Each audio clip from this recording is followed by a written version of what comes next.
Hello there, and good evening, everyone, and welcome back to the Witching Hour. That is the BC WrestlePod YouTube channel and everywhere else we got going on here. Aha! I didn't see you there.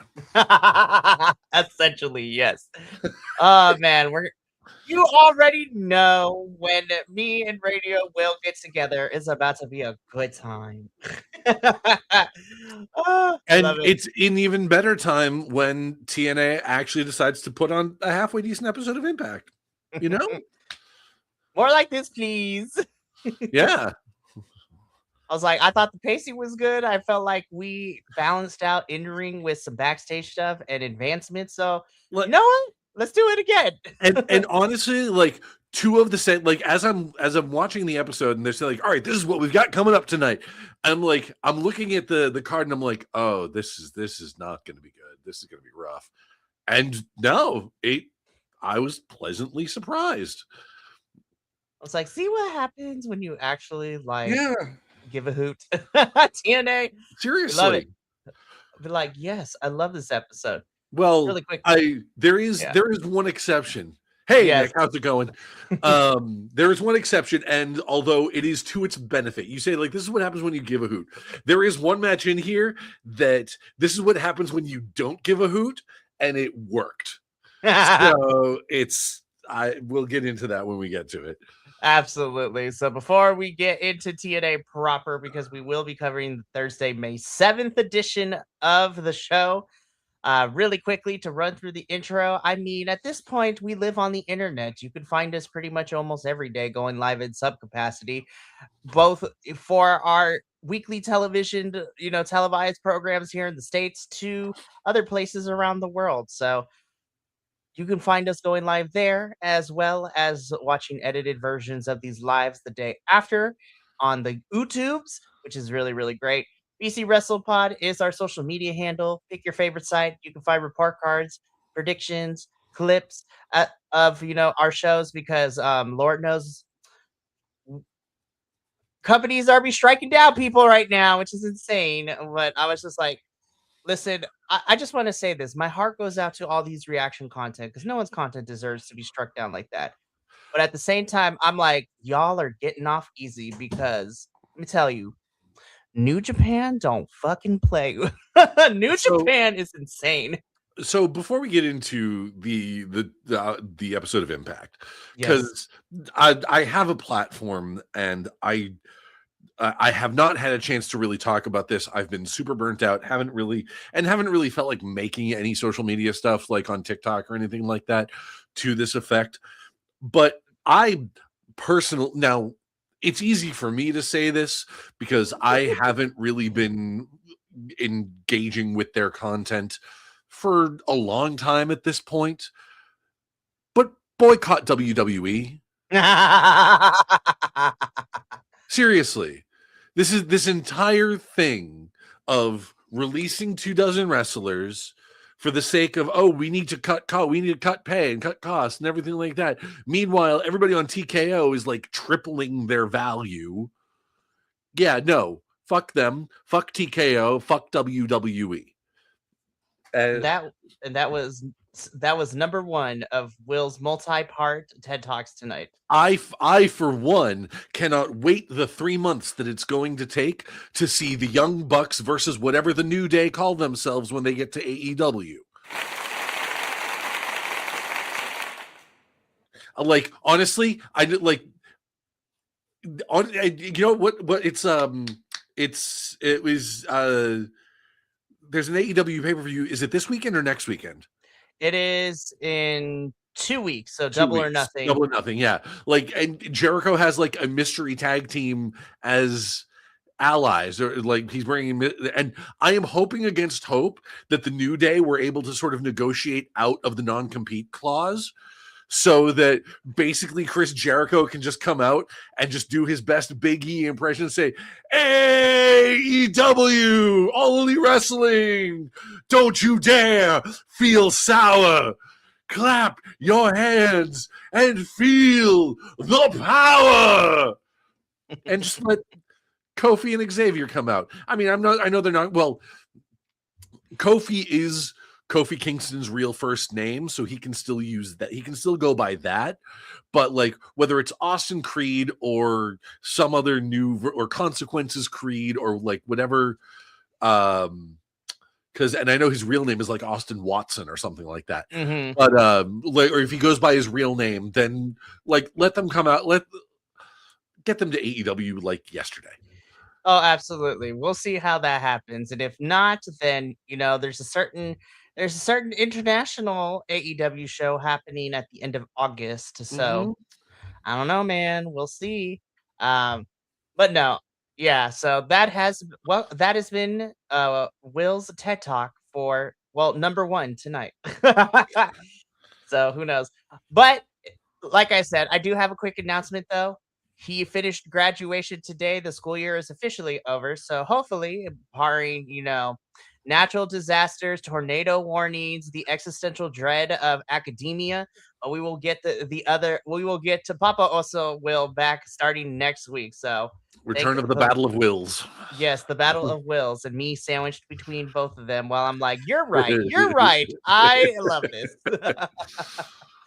Alrighty, let's just jump into the show because we do got some stuff to talk about. So let's get into what kicked off the show for us here, which okay, this is the one I was talking about. I figured just like we don't give a fuck, just let him go.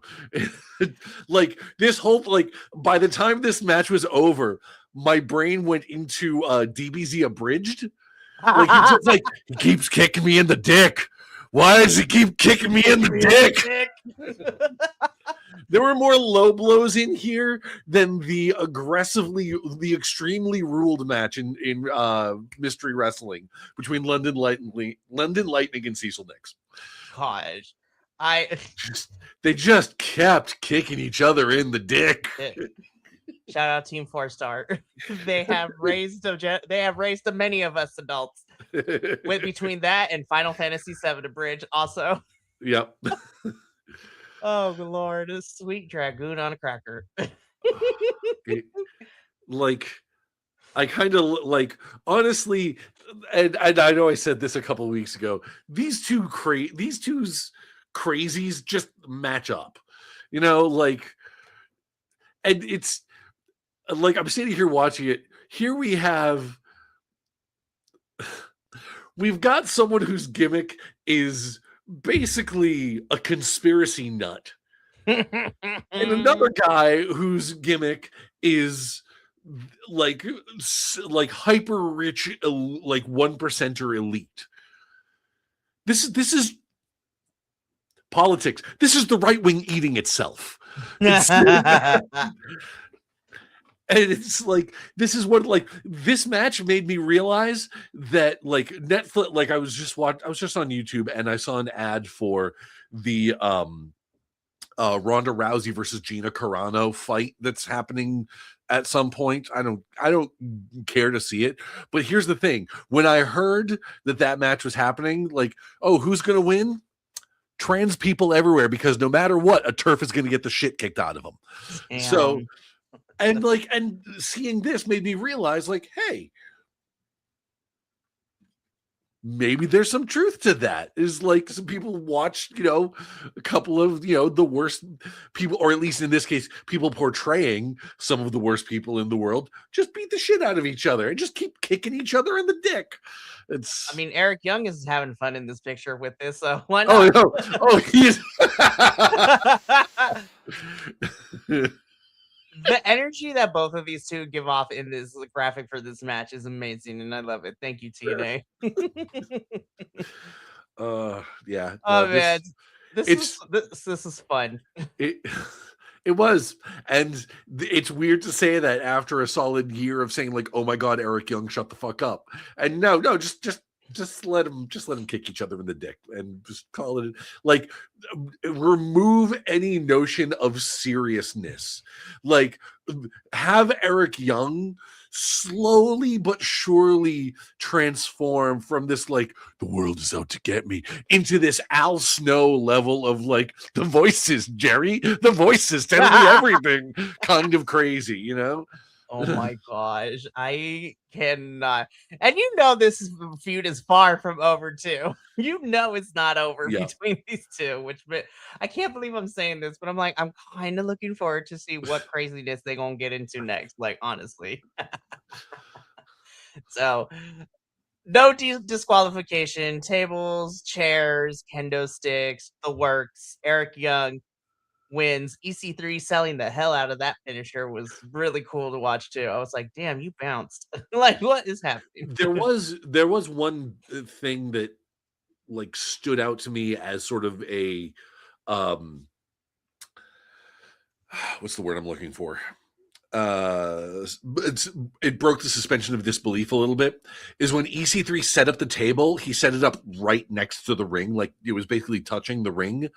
But they didn't use it until like way later. So it was one of those things of like it was any table when you set up a table in a wrestling match, it's Chekhov's gun. Right. It's like it no matter, but like setting it up that way made it even more Chekhov's gunny. It made it more obvious. Mhm. So, and I know why he did it. It's because they were setting up for that pile driver spot later on, because you can't you can't jump 3 feet off of like from the ring apron through a table Mhm. as easily when you're holding another dude that's bigger than you upside down. So Right. it's like I get why they did it, but like doing it that early in the match for that much later in the match was like, guys, there's still a table over there, and it's awkwardly close to the ring. So anyway, it's a very minor nitpick in an otherwise just kind of bonkers match, Truly. in the most fun way. No, absolutely. And you know what? Hey, this is our platform, and in the words of Trixie Mattel and Katya, welcome to because this is our show and not yours. Gosh, I love it. Alrighty, let's keep this show going though, because we got some other stuff to get into, like this backstage promo. I was like, from from my mind to Gia Miller's mouth, it's Gia Miller saying everything that we wanted to. yeah. Is basically telling us everything and saying everything that we have been saying, but on a televised platform. So I love Gia Miller as the queen of shade, but like backhanded. She's like, "So I'm an interviewer, but let me tell you, let me read you for filth, and then ask the question." Good God Almighty.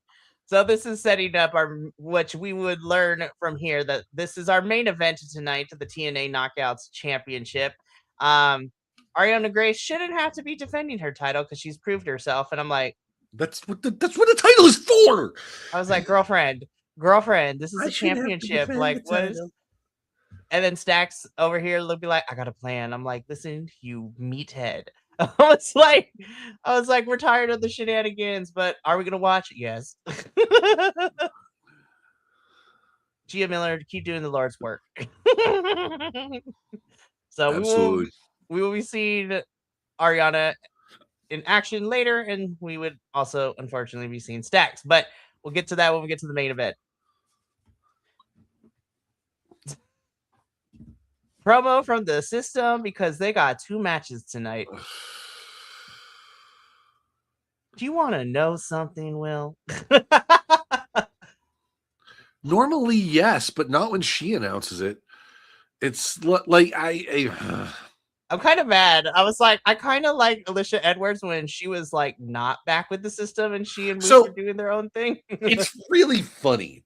She had more screen time and lines when she was with Moose. Mhm. And now she's just kind of like now that she's back with the system, she's just kind of there. And it's like why would you do that? I'm just like, if you were gonna put her back with her, she should be going for, I don't know, something. She should have a feud. Yeah, seriously, like I don't know. Like this like it's the system talking, saying system things. Yeah. Also, Edwards here. I'm mad that you're blocking Cedric Alexander in this photo. But like, it is what it is. I was like, they're I was just like, wow, the optics is crazy. Anywho, Yeah. moving on because okay. Hey, but you know what? At least it's an updated picture because it's not Elena doing both hands this time. She's only doing it with one hand. I was like, well, at least we updated the photo. Okay, so like, how do I tactfully say this and try to be as professional with it as possible? Oh, This why start devolves now? into why start this devolved into let's talk about who makes more money on OnlyFans and whether our Tiggle biddies are fake or not. Like it started off with Elena talking about she wants to come after the Knockouts Championship, and she is the best knockout in TNA. I'm like, you know what? I would probably say you're probably right, but the bar is not that high right now. Given with who we got left over. But I don't know. You guys still show me more, Elena. Love you, girl, but no. But then Ash by Elegance's concierge interrupts, and then it devolves into who makes more money on OnlyFans. Ash, I love you, girl, but no. I was like, oh no. And then Indy comes out, and you know what? Indy actually started okay. She's like, is this what we're really doing right now? I was just like, we're really talking about who makes more money on OnlyFans and if our boobs are fake or not. I was like, you know what, Indy? I'm kind of agreeing with you. And then it devolved into like a high school fight because then she called out Ash by Elegance, calling everything fake. Her boobs are fake. Her hair is fake. Her teeth are fake. She's fake. Elena Black is like, okay, I'm done my promo time. I'm about to leave. And she leaves. And then Indy and Ash fight. And that's how the segment ends. I was like, God damn it. I was like, oh, man. I was like, these are the three women that are currently vying for the TNA Knockouts World Championship. And I'm like, please, Lord God in heaven, to the wrestling deities that I subscribe to, this screams of Tommy Dreamer all over it. Please don't let him near this storyline again. So what I'm hearing is that I can't imagine that Kairi Sane it would actually come to TNA. Like she is too big. I could see her going to AEW. I could see her going back. I could see her going to New Japan. I could see her maybe going to Stardom. But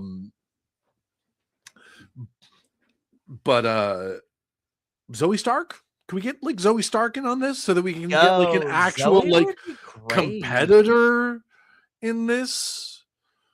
Or like her and Daria have already had like working relationship before too, so why not? And like I'm not a huge fan of Nikki Cross, but she would fit in real good with the Undead Realm. Like she could be the third, and we can bring back the new version of the Death Dolls. Yes. Let's get a Spooky Bitches trio. I am down for a Spooky Bitches trio. Well, I'm going to agree with my compatriot here. I was just like, we need more women because like if this is the storyline we're going into like who are potential contenders for the TNA Knockouts Championship, and this is the storyline, the thread that we're going to be using. It's really funny when you look at the if you'll pardon the pun, when you look at the impact of TNA on women's wrestling over the years, because for the longest time, they prided themselves on like our women's division is one of the best. It's like, and it was hard to argue with that for a long time. Then, credit where it's due, you had, the Four Horsewomen show up. Like, and I understand like there was a lot that led to the Four Horsewomen.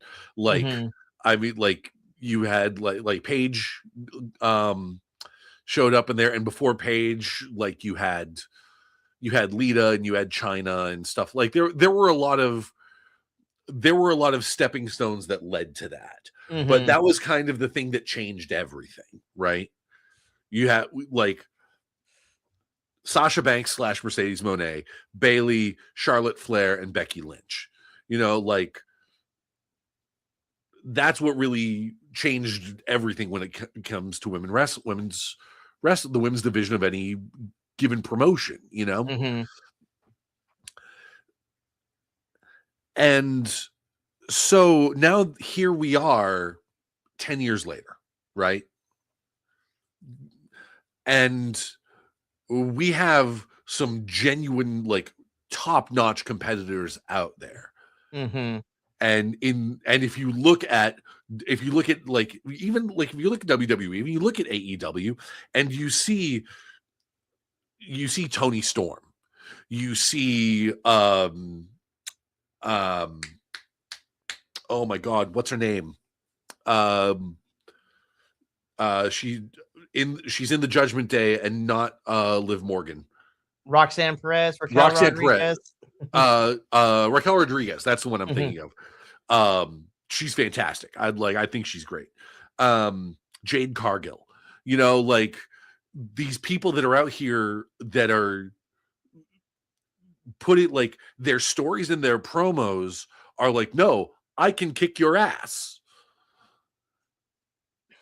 And here we are in Impact, recycling the same shit that we were doing 15 years ago.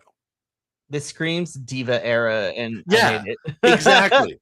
And, like, put it this way, if this is the kind of stuff that they were building towards, I see why Danny Luna asked for her release. Mm-hmm. No, I'm still not over Danny Luna leaving TNA. You should not be. I'm still not over it. And we never got a Danny Luna title run as Knockouts champion, and I'm mad.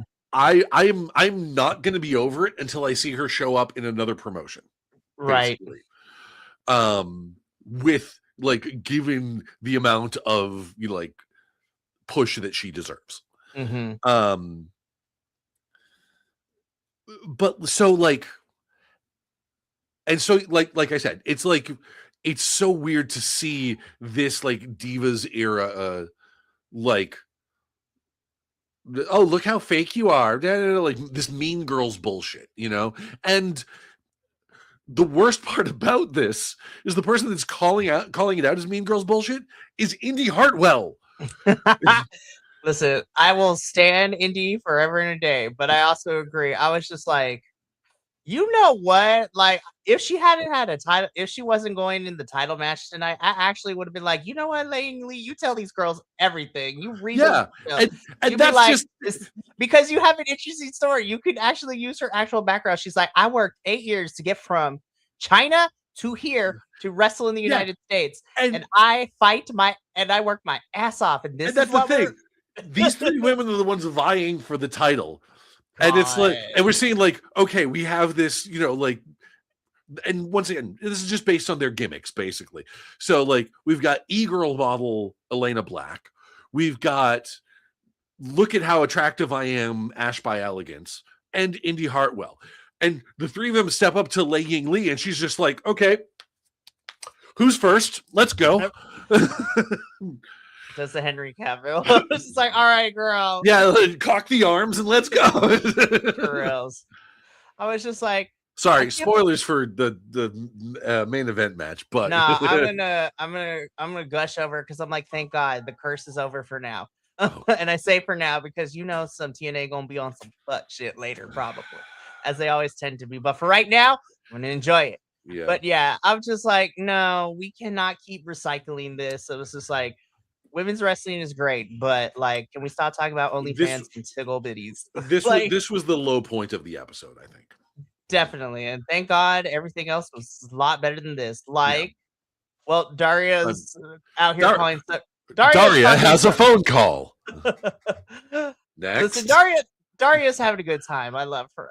I'm in support of her. And she sabotaged she made Santino somehow miss the flight or sabotage the plane.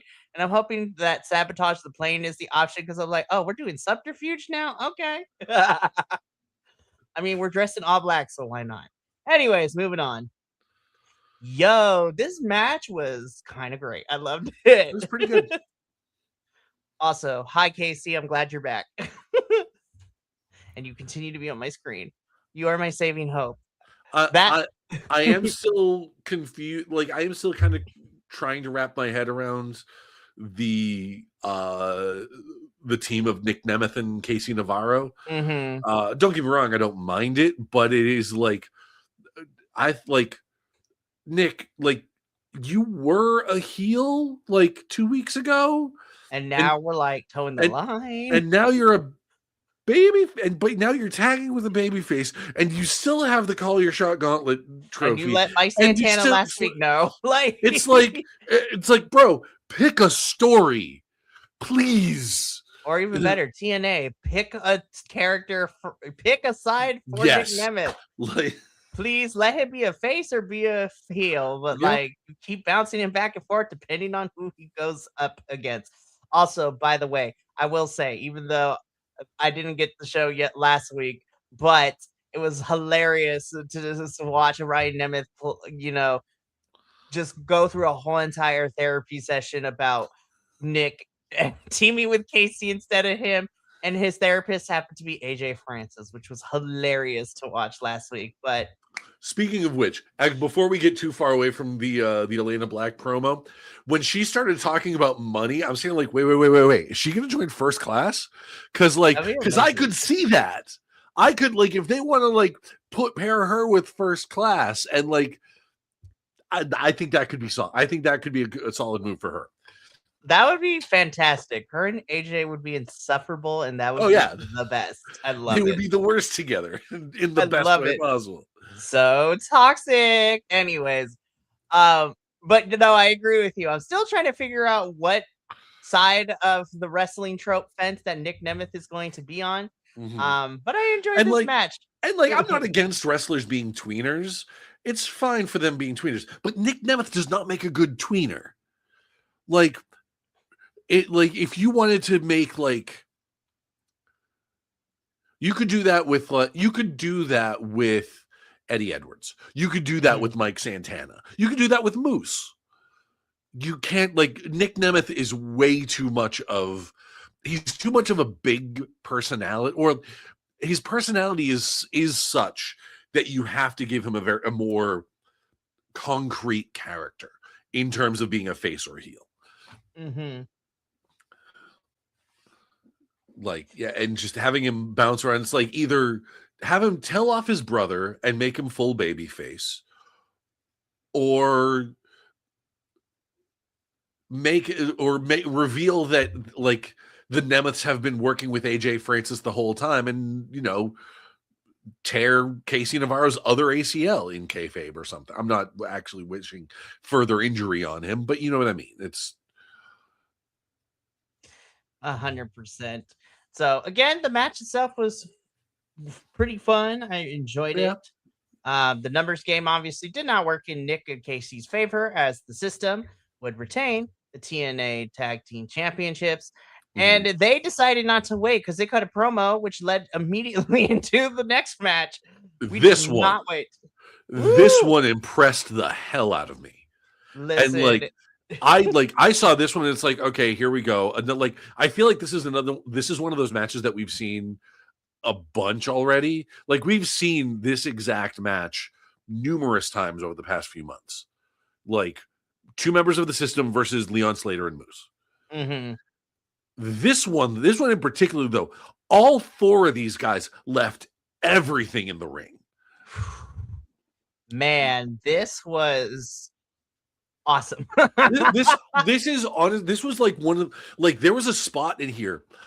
You see double downs all the time. I think this might be the first quadruple down in recent memory. I would really have to start digging around to see if there was ever a moment if it's a tag team match and just all four men were just laid out in the ring, Mm-hmm. But man, what a tag team match. Of course, the story we've been telling so far is that Leon Slater and Moose got, have business to take care of with the system.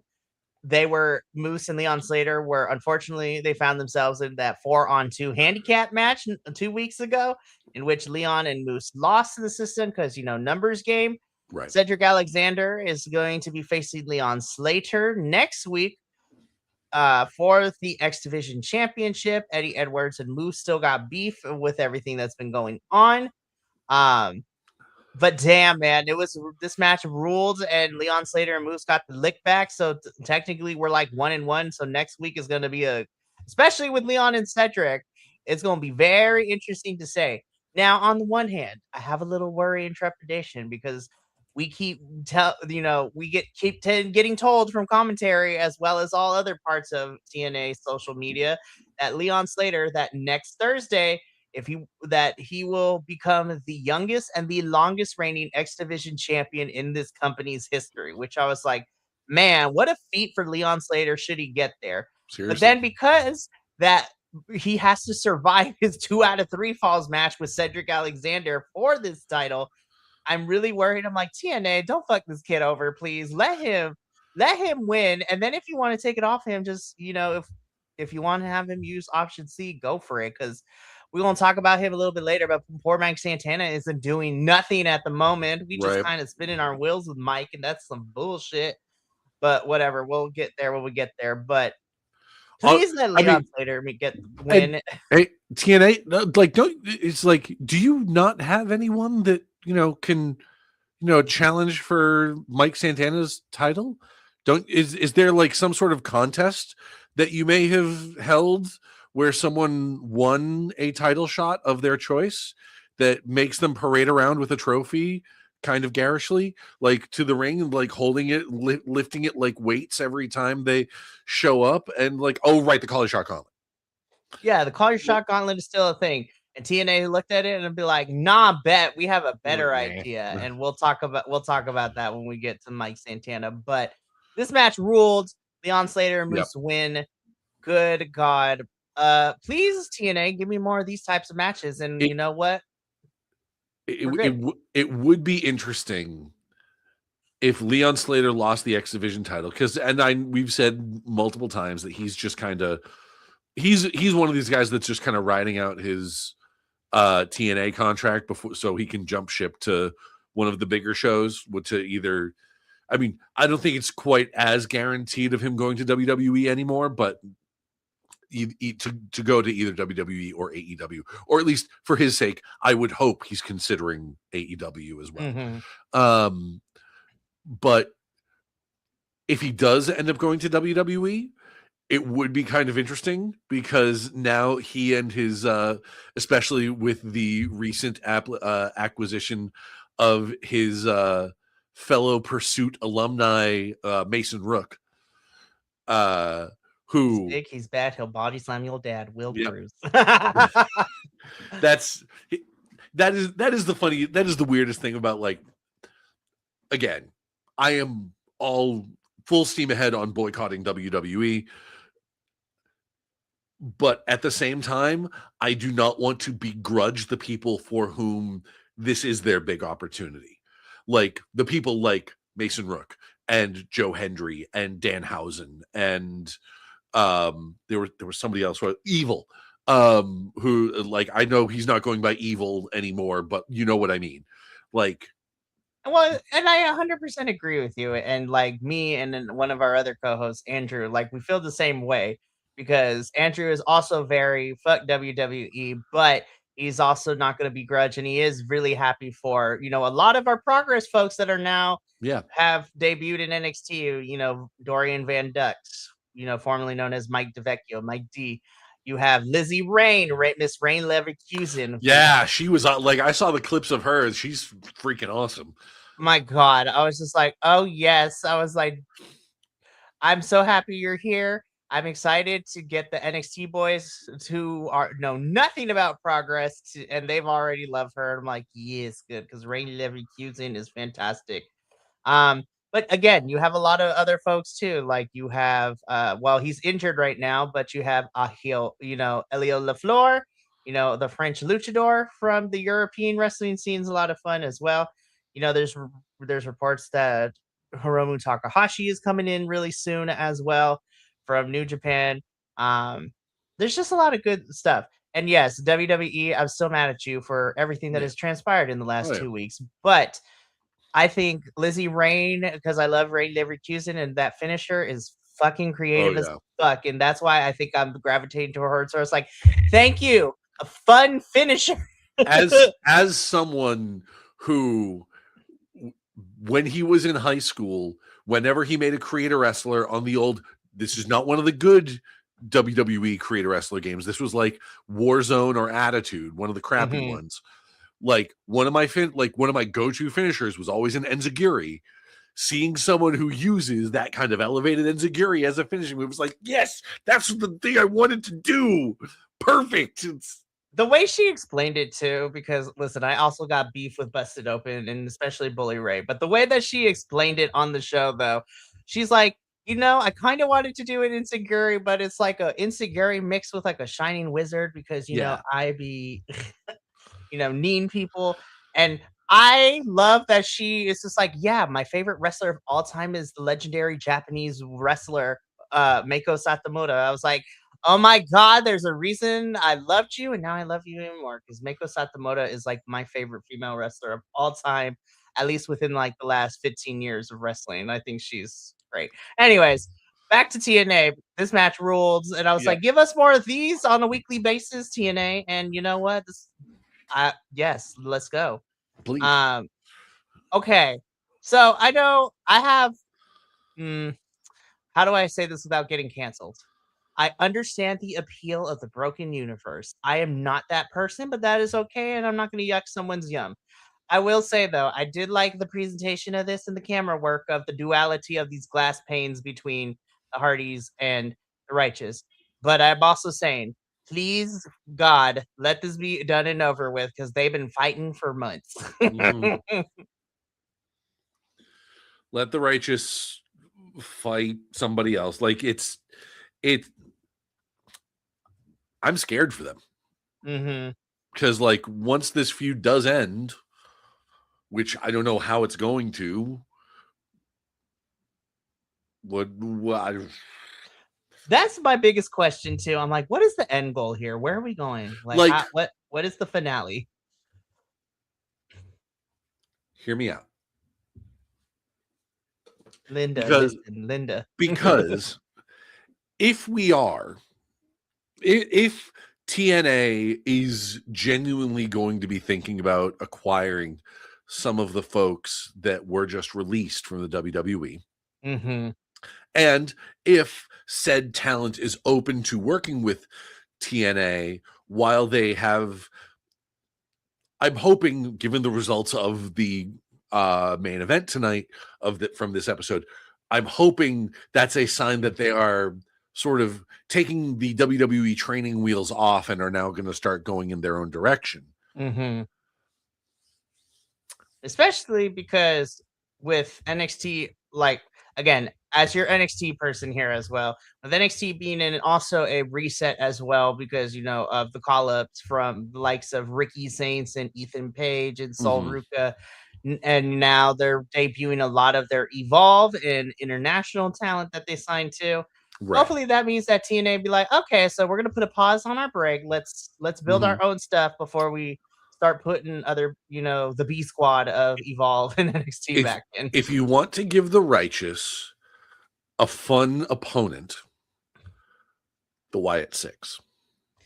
Yep. When those 90 days are up, man, let's go. Honestly, even if it's not the entire Wyatt Six, it could be Dexter Lumis and Joe Gacy. Exactly. Shit. That's exactly what I was just gonna like. Just bring over Dexter Lumis, Samuel Shaw is what his name was when he was in TNA. Yes, this man was in TNA before he went to NXT. So you can have that. And Joe Gacy is beloved. Like Sami Callihan always talks about Joe Gacy, like any chance he gets too. And with Sami Callihan being back now in a backstage position, I was like, listen, Samuel Shaw and Joe Gacy would be great. Also, even though it's not WWE, the weirdo in me would love an indie and Shaw Samuel reunion too. Because when those two worked together in NXT, that was probably some of Indie's best work. I'm not gonna lie. Index is still alive. So there is a part of me that send Dexter Lumis and Joe Gacy, have them bring that sort of Wyatt Six kind of thing. Even have Bo Dallas do it too. Like the one person of the Wyatt Six that I would want to see actually go to AEW is Eric Rowan. Yes, send that man over there. Give him a shot in AEW, and I want him and Brody King just to fight, just because I'm messy. Yeah. I was like, that's a big meat match, and also the sweats. Yes. Anyways, listen, I will fill you in on a secret, Will. Like, the AEW folks know this, but like every time we talk about Brody King, I was just like, Brody King is my man. I love him because of his platform and what he stands for, and he is unofficially my baby daddy.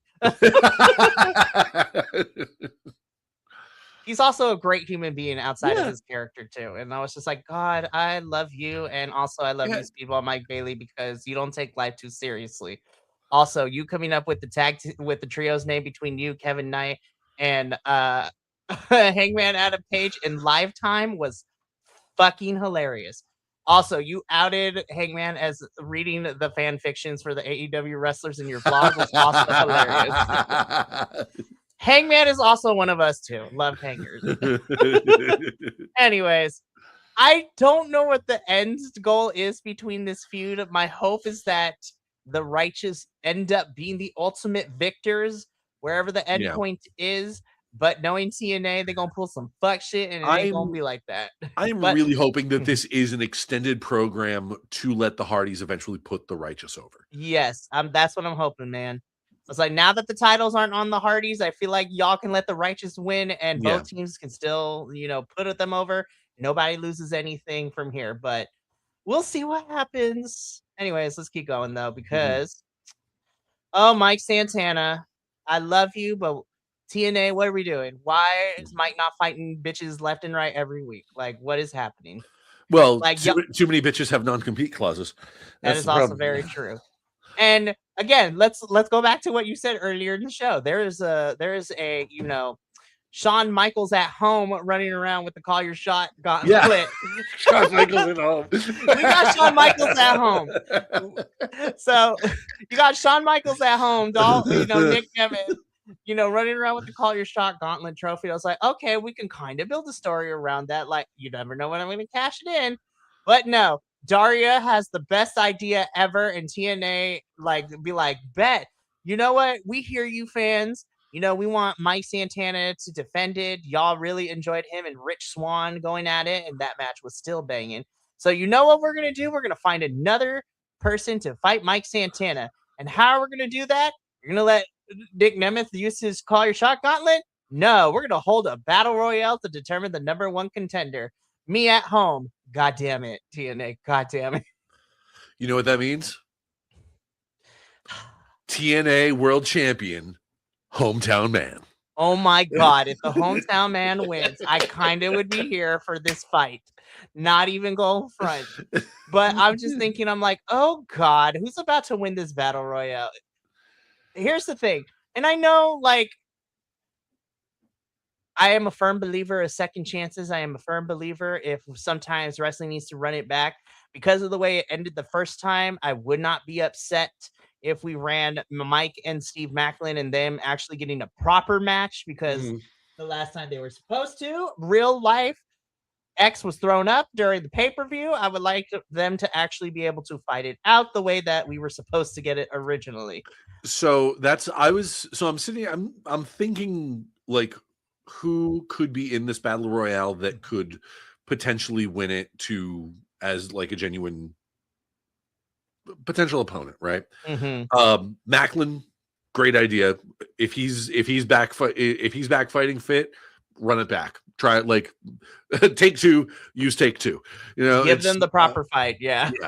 Another one that I could see it working for is AJ Francis. I would love AJ, because that'd be also great for Mike too, to go up against somebody who is as tall as him and AJ Francis. Yeah. Another one that I could see, although it would be harder to write since they're both baby faces right now, is Trey Miguel. Yes. Well, especially since he don't have the international championship. Exactly. And I don't think he's going to be out much longer due to Trey split his knee open against his match at when he ran into the steps at Rebellion, that when we watched it together. He finished the match, but he legit split it open. But if he's ready to go, Trey Miguel versus Mike Santana would be great. Okay, hold on. The worst idea just popped into my head. Of course you did. Spill it. Spill it to me, brother. TNA. I am putting this out into the universe in order to exercise it, not to manifest it. Okay, that's exercise like exorcism. Okay, not Ryan Nemeth. Oh my God! Don't listen. This is the opposite of a manifestation. Okay, this is a ban. This is a ward. This is a. I am preventing it from happening. Okay, Ryan Nemeth will not be involved in the battle royale, even though it would make for a really interesting story leading up to something like Slammiversary if he wins the battle royale, but Nick still has the call your shot gauntlet. Trophy, if you really wanted to split the Nemeths up, that would be a way to do it. Yes. And that way you have Mike squash Ryan and Nick cashes in. Mm-hmm. That would be amazing. That's actually a really good story. I'm kind of annoyed that I came up with it, but I'm kind of annoyed that it involves Ryan Nemeth getting that close to the world title. Hey, but if he gets his comeuppance like we saw with him and Mario Sade, I'll be okay with that, honestly. Yeah. But obviously I would love our 3 picks over Ryan Nemeth, you know, Steve Macklin, Trey Miguel, like I would be okay with that. And you know what? Well, and that's I think AJ Francis would be interesting from just a mechanical perspective, because Mike Santana is, I mean, I've compared him to Stone Cold. He's also very Eddie Kingston-ish in the sense, they're both very sort of scrappy brawler kind of guys. That kind of strategy doesn't work so well against someone that's AJ's size. So it's Mike would have to pull out the stops. Yeah. Yeah. So it's, and that would be kind of interesting. And I'm a little biased because I like AJ Francis. So I like AJ too. I think he's probably on the men's side of things. I think he is the strongest heel that they got that doesn't have me annoyed with him. Yeah. So, but who knows? We'll see what happens because we'll see what goes down next week because we got to get through him and Casey's match first, and then we can figure that out. But let's keep this going. Speaking of AJ, hi AJ. Yeah. He had words for Casey. And Casey had words for him, and we're getting a street fight next Thursday between the two of them, and I'm actually kind of here for it. Yeah. Give this feud a proper closure that we didn't get due to Casey getting injured when we were about to. So, yep. So, I understand why they call it the Snacktown street fight, but I was like, there are other nicknames as a residential Californian. There are other nicknames. Yes, the town of Stack. We could have called it the Bay Area Brawl or something like that. Like, listen, you could have called our friend Rev. He literally lives in the Bay Area. You could have called our friend, man. Anyways, that match is happening next week on Thursday. Speaking of which, this is all the matches that we have currently scheduled for next week's episode. We got our TNA World Championship #1 contender battle royale. We have the Sacktown street fight between AJ Francis and Casey Navarro. We are also getting a tag team match between our newly returned Undead Girlies, Rosemary and Allie, taking on Mila Moore and Victoria Crawford of the Diamond Collective. And then what I'm assuming is probably going to main event the show, and I hope main events the show, the 2 out of 3 falls match for the X Division Championship between Leon Slater and Cedric Alexander. Please give them the time because I smell a potential match of the year for me. Hopefully. We'll see. Anyways, but that is coming to us next Thursday. Main event time, Will. Here we go. TNA Knockouts World Championship, and thank the wrestling gods that, spoiler alert, all is right in TNA because now they got all their belts back because Liang Li wins the title back from Ariana Grace, and now it's a 2-time TNA Knockouts World Champion. I will say, I was a little bit frightened when we got backstage and we saw Zaya Brookside dressed in all black, staring at the screen. I'm like, she's staring at my soul, and I'm uncomfortable. And I'm actually, I would kind of want this to be her character now, just like this dark angel, if you will. I was like, I'm frightened, but honestly, it would be an interesting character. The second coming of Christopher Daniels, right? Or was he? Or he was Fallen Angel, wasn't he? The Fallen Angel. Fallen Yeah. Angel, not Dark Angel, right? She spent Yeah. time with Julia Hart and learned her ways. There you go. Yeah. No, this is. I'm. You know what? All I have to say is what every good referee says whenever someone has been interfering entirely too much with a particular match. Out of here. Go back to NXT, end this relationship, like officially sever the ties between TNA and NXT so that TNA can start doing its own thing again. Yeah, not even pause. Don't even pause. Just end it. Cut. Thank you. That's a wrap, everybody, for the TNA and NXT crossover. TNA will now continue on its merry way with people that actually are going to that haven't decided to completely sell their soul for the art form that they love. Just my only request that you give Matt Cardona back to us before you go. Well, who knows? Because love Matthew Cardona. Also love his waifu Chelsea Green.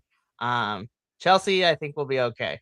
But right now, I'm like, Matthew, you in trouble, girl. But we'll see what happens. Wow, what happened with what's going on with Cardona? Listen, I'm not one of those people be like, he's being buried, but we're not really. He's kind of just spinning his wheels right now on SmackDown. Oh, so he is to SmackDown what LA Knight is to Raw. Got it. Essentially, yes. The person that the entire audience loves, and the promotion's just like, who? Listen, I will also say though, because this is me being messy, if Brody King is my baby daddy, LA Knight is my sugar daddy. Anyways. Yeah. Will's like, oh yes, I agree with you.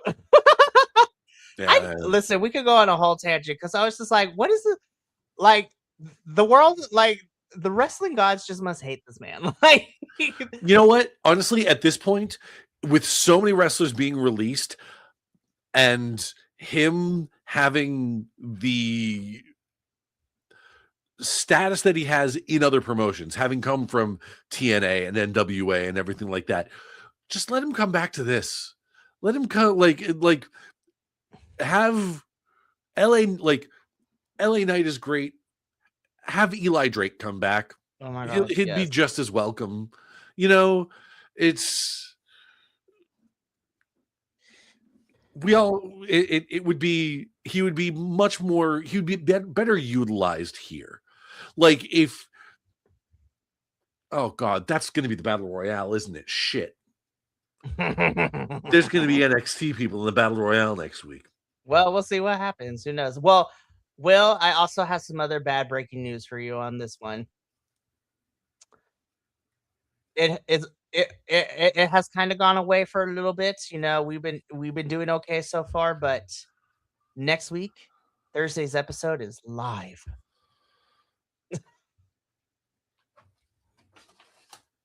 No. All right, I'm ready. Oh no! Stop it! Put the camera back right now. Listen, I am not a production person, right? But like between the live TNA episodes and Progress, I love you dearly. I truly do. You got some really great British wrestling, and I love covering it. But damn it, y'all, we need to fix production issues like right now. Especially you, Progress. You're in the same venue for every show.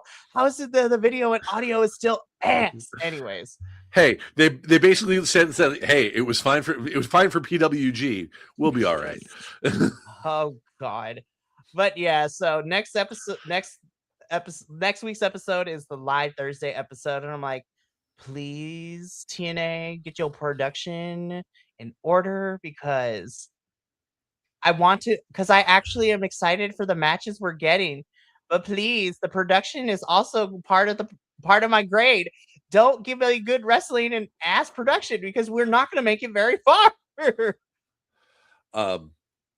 Oh, speaking of the future TNA live events, I did see that they have recently released pretty much all of the tickets now for Slammiversary, which is going to be in Boston near me.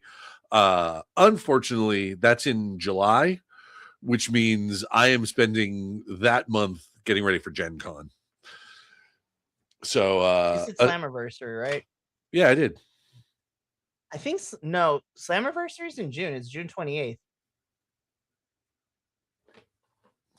In either case, I need to be saving as much money as possible for No, Gen Con totally. because that is Slammiversary is also going to be. Also, this is tangentially related to TNA because this is news for us. Oh, by the way, Moose was attacked backstage. Moose got hit. m- This and that is something that you will never see in Boston because we break for Moose. I love that.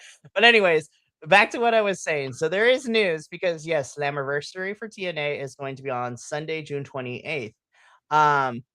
News has come out that TNA will be starting their pay-per-view at 12 p.m. Pacific Standard Time. And many people will be like, why so early? Well, y'all, for those, thankfully, some of y'all clocked it because you follow along with BC WrestlePod. There's also another pay-per-view happening that day in San Jose, California. You know, something about a door being open forbiddenly. Oh shit! It's the same. Yep, it's the same day as Forbidden Door, and TNA is like, "Fuck this! We are not trying to compete with that." So they pulled they put an AEW y'all in Texas and decided to start early in the afternoon, which I'm like, thank God. Which smart. I was like, honestly, I'd be like, I like that because then I can watch Slammiversary and then I can it leads into Forbidden Door for me in the evening. I'm like, score. Also, again, I will say this till the cows come home. I'm happy I'm going on this vacation because it's been a long time planning this thing, but I am still fighting myself because our good friend Rev, he invited me to go stay with him and go with him to Forbidden Door. And I'm like, if I wasn't going on vacation the next day, I would have. No. And who knows when Forbidden Door will ever come back to California. I'm like, no. Anyways, but Rev is going, and I'm really happy that Rev is going. And I'm like, take pictures for me. Anyways, but yeah, not a bad TNA episode. And TNA, if you listen to this show ever, please give us more of the stuff that we saw on the show that we really enjoyed, because then, you know, it would be a good sign to get us back to where we need to. Also, I don't know if it was just a one-time thing, but I prefer Daria giving championship belts than Carlos Silva. So I think, you know what, Daria, I'm okay with you giving the belts and leaving because she didn't stay that long. She gave the belt and left. Although, to be fair, the baseball cap does kind of clash with the suit. It really does. Girl, if we're going to wear a hat, it needs to be black and we need to get you something cooler. I was like, anywho, but that was our TNA post show. So, Radio, thank you for being here. This was a fun one. I had a good time. Fridays are always good. And like I said, hopefully, pending, you know, non-tornado warnings, you know, or the grid in Texas being overblown due to the heat, because y'all, it's getting hot. It's 102 here in California, and it's gonna be 109 next week. I was just like, the devil is back in town, y'all. So it's gonna be hot, but we should have Papa Oso back. So then, you know, the Battle of the Wills will be back in full effect for the summer, and then I'll leave you two high and dry because I'll be on vacation. Be like, hi, like, guys, spring was great. We did some good stuff. I'm happy you're here. Bye. No, but I'm excited to have everyone slowly starting to come back. Spring is always freaking busy for all of us in some capacity, myself included. But we got a really fun. Well, okay, fun is a subjective word, and I know we went on a whole fuck WWE, you know, but I will be hanging out with some friends doing a watch along for Backlash, but my friends promised to be a drunken mess and it's going to be chaotic as fuck, and I'm here for it. I was like, it's going to be mess, and we're going to be live with that mess. I will be sober because I will be the DD online to make sure everyone gets home safely and take pictures and videos for content and blackmail later. But outside of that, next week is also like next week is nice because we're back to a regular scheduled programming that doesn't involve every independent show going to Las Vegas and having something to do. So it is regular AEW, NXT, CMLL, TNA. And then the following week, we will be finally reviewing our first Ring of Honor pay-per-view of the year, Supercard of Honor, taking place in Maryland. So that should be fun. And we'll see if the Fallen Goddess loses her title. Probably not, but you know what? ROH can surprise me. So we'll see how that goes. But thank you for being here this evening. We got to go because me and Will are probably going to talk more about Final Fantasy. But it's also late for him, so I don't want to turn him. I gotta get him out of here in time before he turns back into a pumpkin, y'all. Yep. But from all of us here at BC WrestlePod to you at home, remember, take care of yourself, love one another, stay iconic, and more importantly than anything, you always deserve to finish your story. We'll see you tomorrow for the Backlash watch along. But until then, sayonara, adios, and until next time, peace.